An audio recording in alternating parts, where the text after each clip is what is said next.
तो वहीं कांग्रेस के पूर्व विधायक मनोज रावत ने प्रदेश सरकार पर कई गंभीर आरोप लगाए। उन्होंने कहा कि रुद्रप्रयाग जिले में रुद्रपुर गांव में आज भी 200 से ऊपर परिवार रहते हैं, जिनके पास करीब 500 से ज्यादा पशुधन है और इस गांव में यही एक गोचर भूमि है जिस पर भी निर्माण कार्य हो जाने पर गोचर के लिए जो है कोई भूमि नहीं बचेगी।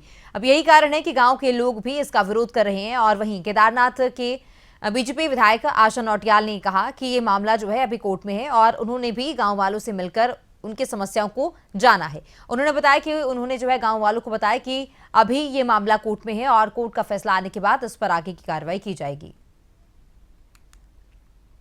रुद्रप्रयाग जिले में एक गांव है, रुद्रपुर गांव है। वो केदारनाथ तीर्थ पुरोहितों का गांव है और भकुंड केदारनाथ के भकुंड भैरव के पुजारी हैं। उस गांव की विशेष परिस्थिति है। उस गांव के पास गौचर भूमि के अलावा न गौचर के रूप में कोई जमीन है, न जंगल के रूप में कोई जमीन है।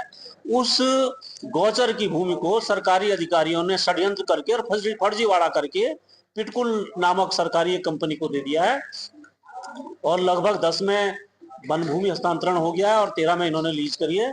जो सुप्रीम कोर्ट के छत्तीसगढ़ सरकार बनाम पाकुर जागरण समिति निर्णय के विरोध में है। उत्तराखंड सरकार के जीओ हैं कि आप गौचर की भूमि नहीं दे सकते हैं, उसके बावजूद गौचर की भूमि धोखा गांव वालों से धोखाधड़ी करके सरकार ने ली है। ये ग्रामीण लोग हर स्तर पर अधिकारियों से लेकर के मुख्यमंत्री तक के हर स्तर पर इसका विरोध कर चुके हैं, लेकिन इसके बावजूद 18 मार्च को स्थानीय प्रशासन, पुलिस, पिटकुल और ठेकेदार गुंडागर्दी के साथ इनके गांव में आया। महिलाओं के साथ बहुत अभद्रता हुई है, महिलाओं के गहने छीने गए हैं, महिलाओं की चूड़ी, आज भी उस सड़क पर महिलाओं की चूड़ियां गिरी हुई हैं, चूड़ियां तोड़ डाली गई हैं।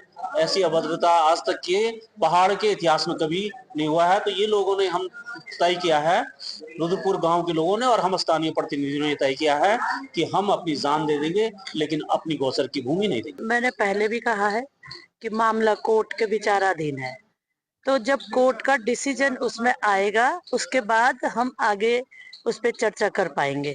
क्योंकि मैं भी गांव वालों के जो जहां पर वो निर्माण होना है, मैं भी वहां गई थी, गांव वालों से मेरी भी बात हुई और मैंने उनसे भी वहां भी यही कहा कि जब कोर्ट के विचाराधीन मामला है तो कोर्ट के डिसीजन होने तक वहां पर कोई काम नहीं होगा और जब कोर्ट का डिसीजन आएगा तो उसके बाद ही आगे की कार्रवाई होगी।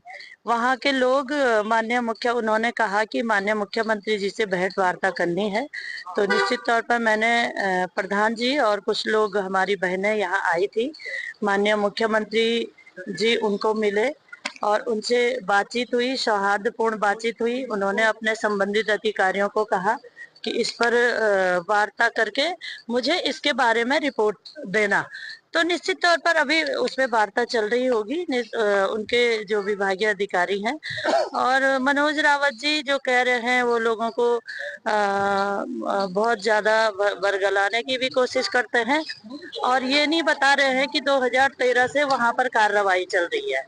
अगर 2013 से वहां पर कार्रवाई की शुरुआत हुई है तो तत्कालीन सरकार ने क्यों वहां पे काम शुरू करने का प्रयास किया?